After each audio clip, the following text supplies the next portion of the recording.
नमस्कार दोस्तों, इस वीडियो में अपन बात करने वाले हैं पापावेरिन इंजेक्शन के बारे में। दोस्तों, पापावेरिन इंजेक्शन जो होता है वो अपनी बॉडी में जो इरेक्टाइल डिसफंक्शन होता है उस कंडीशन को ठीक करने के लिए दिया जाता है।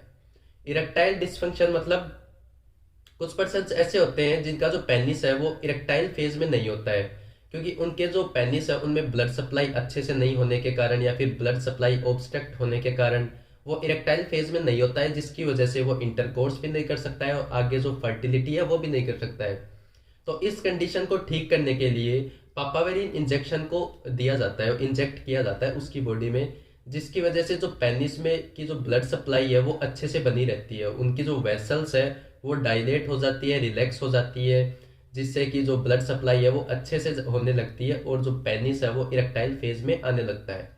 तो इस वजह से वो फर्टिलिटी भी कर सकता है और इरेक्शन भी कोज कर सकता है। तो इस तरह से पापावेरिन इंजेक्शन अपनी बॉडी में काम करता है।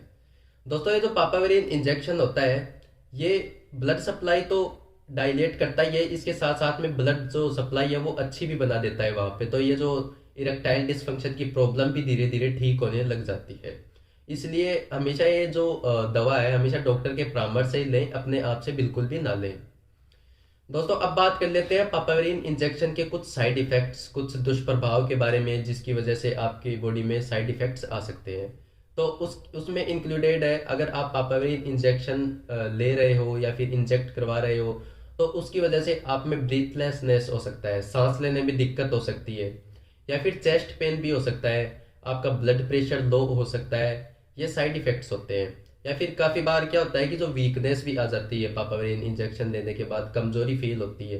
तो ये कुछ साइड इफेक्ट्स होते हैं जो अपने आप रिजोल्व हो जाते हैं। ये इनके लिए कुछ इतना मतलब डॉक्टर के पास जाने की ज़रूरत होती नहीं है, अपने आप रिजोल्व हो जाते हैं।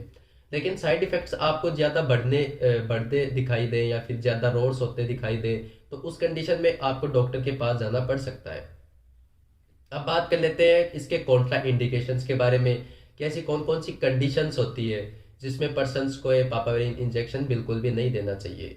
तो उसमें इंक्लूडेड है, अगर किसी के पहले से लो ब्लड प्रेशर की शिकायत हो तो उसको ये इंजेक्शन बिल्कुल भी नहीं देना चाहिए, क्योंकि ये साइड इफेक्ट्स भी होता है इसका। तो अगर low blood pressure side effect हो गया और उसके पहले से प्रॉब्लम है लो ब्लड प्रेशर की, तो ये फैटल इफेक्ट कोज कर सकता है। और नेक्स्ट जो कॉन्ट्रा इंडिकेशन है वो इंक्लूडेड है इसमें ग्लूकोमा। ग्लूकोमा क्या होता है, अपनी आइज की जो प्रेशर होता है वो प्रेशर इंक्रीज हो जाता है, तो उस कंडीशन को बोलते हैं अपन ग्लूकोमा। तो अगर किसी का ये शिकायत प्रेजेंट है तो उसको भी ये पापावेरिन इंजेक्शन नहीं देना चाहिए।